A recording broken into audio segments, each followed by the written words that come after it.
थाने में युवक ने ब्लेड से काटा गला, पुलिस महकमे में मचा हड़कंप। हरदोई जिले में एक युवक ने पुलिस हिरासत में ब्लेड से गला काटकर खुदकुशी का प्रयास किया। युवक का आरोप है कि ठेकेदार उसके खेत से जेसीबी से मिट्टी की खुदाई कर रहा था। जब उसने इसका विरोध किया तो ठेकेदार ने पुलिस बुला ली और उसे थाने पकड़कर ले जाया गया। उत्तर प्रदेश के हरदोई जिले में एक युवक ने पुलिस हिरासत में ब्लेड से गला काटकर खुदकुशी का प्रयास किया। आनन फानन में उसे इलाज के लिए सामुदायिक स्वास्थ्य केंद्र पर एडमिट कराया गया है। मंगलवार को वह गंगा एक्सप्रेसवे के लिए जेसीबी लेकर पहुंचा। ठेकेदार खेत की मिट्टी की खुदाई करने लगा। इस पर राम धीरज ने विरोध किया तो ठेकेदार ने यूपी 112 पर कॉल कर दी। मौके पर पहुंची पुलिस ने उसे हिरासत में लिया और थाने ले आई। थाने पहुंचे युवक ने वहीं ब्लेड से अपना गला काटकर आत्महत्या की कोशिश की। तुरंत ही उसे सीएचसी में एडमिट कराया गया, जहां पर उसका इलाज जारी है। इस मामले पर सीओ सत्येंद्र सिंह ने बताया कि सरकारी काम के लिए मिट्टी जा रही थी। युवक मौके पर शराब के नशे में हंगामा कर रहा था और बार बार जेसीबी सामने लाकर खड़ा हो रहा था। उसे पकड़कर जब थाने लाया गया तो उसने अपने मुंह में रखे ब्लेड से गला काट लिया। इस पूरे प्रकरण की जांच की जा रही है। हरदोई से प्रबंध संपादक भानु प्रताप सिंह की खास रिपोर्ट।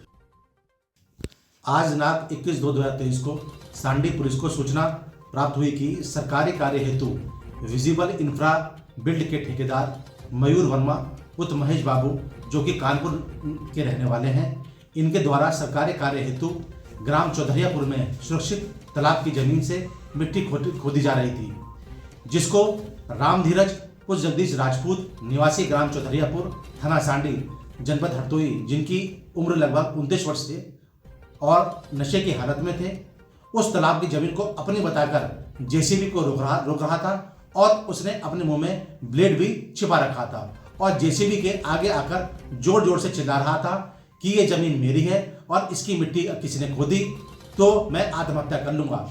इसी विवाद के चलते सूचना पर दोनों पक्षों को थाने लाया गया और दबाव बनाने के उद्देश्य से राम धीरज राजपूत ने अपने मुंह में रखे ब्लेड से अपने गले पर चोट पहुंचाई, जिसे तत्काल सीएचसी सांडी इलाज हेतु भेजा गया। इलाज में मामूली चोट की पुष्टि हुई तथा नशे की स्थिति की भी पुष्टि हुई। राम धीरज की हालत स्थिर है तथा उसने स्वयं बताया कि उसने अपने मुंह में रखे ब्लेड से स्वयं को चोट बचाई है। राजस्व अधिकारियों से ज्ञात हुआ कि राम धीरज के नाम से ना तो कोई जमीन है, ना ही कोई तालाब का पट्टा उक्त स्थान पर नहीं हुआ है और ना ही उसके नाम पर कोई सुरक्षित तालाब के घाटे की जमीन है। इस तथ्यों की पुष्टि भी की जा रही है।